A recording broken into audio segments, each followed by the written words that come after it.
Little Johnny woke up in the middle of the night and went to the bathroom. On the way back to bed, he passed his parents' room. When he looked in, he noticed the covers bouncing. He called to his dad, "Hey Dad, what are you doing?" The dad answered, "Playing cards." Little Johnny asked, "Who's your partner?" The dad answered, "Your mum." Little Johnny then passed by his older sister's room. Again, he noticed the covers bouncing. He called to his sister, "Hey sis, what are you doing?" The sister answered, "Playing cards." Little Johnny asked, "Who's your partner?" She answered, "My boyfriend." A little later, Dad got up and went to the bathroom.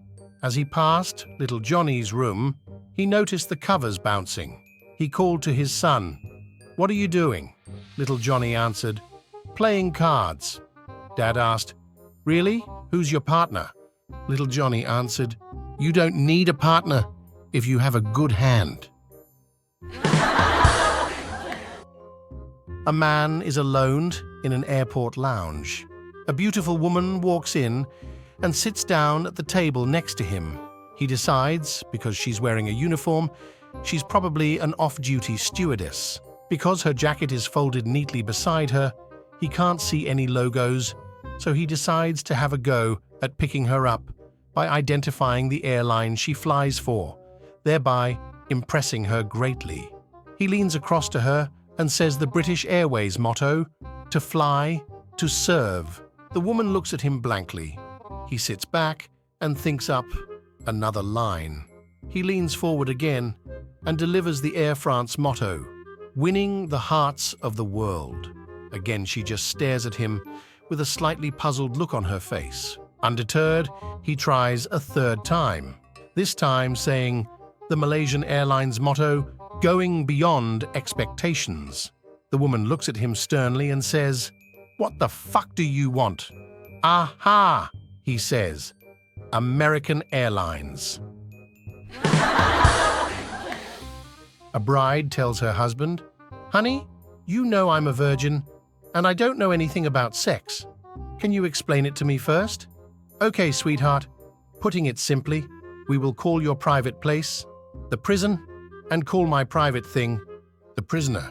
So what we do is put the prisoner in the prison, and they made love for the first time, and the husband was smiling with satisfaction. Nudging him, his bride giggles, "Honey, the prisoner seems to have escaped." Turning on his side, he smiles and says, "Then we will have to re-imprison him." After the second time, the bride says, "Honey, the prisoner is out again." The husband rises to the occasion, and they made love again. The bride again says, "Honey, the prisoner escaped again."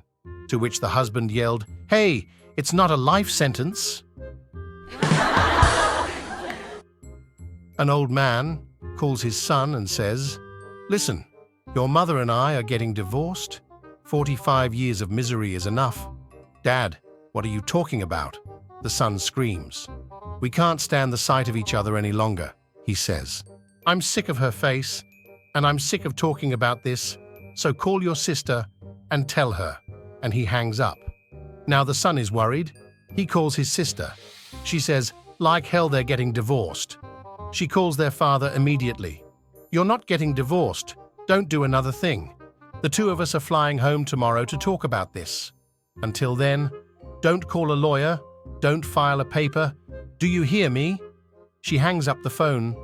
The old man turns to his wife and says, "Okay, they're both coming for Christmas and paying their own airfares." A small-town lawyer called his first witness to the stand in a trial, a 80-year-old woman. He approached her and asked, "Mrs. Singh, do you know me?" She responded, "Why, yes, I do know you, Mr. Kulkarni. I've known you since you were a young boy. And frankly, you've been a big disappointment to me. You lie, you cheat on your wife, you manipulate people and talk about them behind their backs. Yes, I know you." The lawyer was stunned. Not knowing what else to do, he pointed across the room and asked, "Mrs. Singh, do you know the defense lawyer?" She again replied, "Why, yes I do. I've known Mr. Gupta since he was a youngster too. I used to babysit him for his parents. And he too has been a real disappointment to me. He's lazy, bigoted, he has a drinking problem. The man can't build a normal relationship with anyone, and his law practice is one of the shoddiest in the entire state. Yes, I know him. At this point, the judge called both lawyers to the bench. In a very quiet voice, he said with menace, "If either of you asks her if she knows me, you'll be jailed for contempt." A local bar was so sure that its bartender was the strongest man around that they offered a standing $1,000 bet. The bartender would squeeze a lemon until all the juice ran into a glass and hand the lemon to a patron. Anyone who could squeeze one more drop of juice out would win the money. Many people had tried over time, but nobody could do it. One day, a scrawny little man came in, wearing thick glasses and a cheap suit, and said in a tiny, squeaky voice, "I'd like to try the bet." After the laughter had died down, the bartender said, "Okay," grabbed a lemon, and squeezed away. Then he handed the wrinkled remains of the rind to the little man.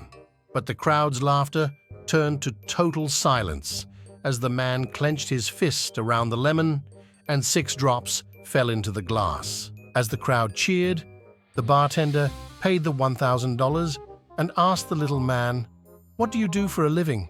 Are you a lumberjack, a weightlifter, or what?" The man replied, "I work for the IRS tax service."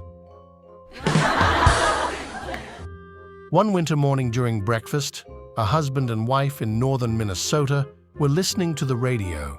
They heard the announcer say, "We are going to have 8 to 10 inches of snow today.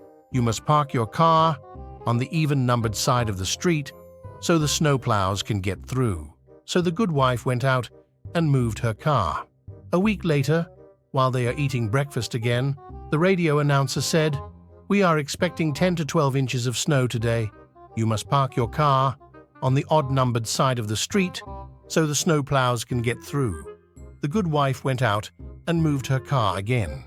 The next week, they were again having breakfast when the radio announcer said, "We are expecting 12 to 14 inches of snow today. You must park." Then the electric power went out. The good wife was very upset, and with a worried look on her face, she said, "Honey, I don't know what to do. Which side of the street do I need to park on so the snowplows can get through?" With the love and understanding in his voice that all men who are married to blondes exhibit, the husband replied, "Why don't you just leave it in the garage this time?" My friends, if you want to watch other funny jokes, subscribe to the channel.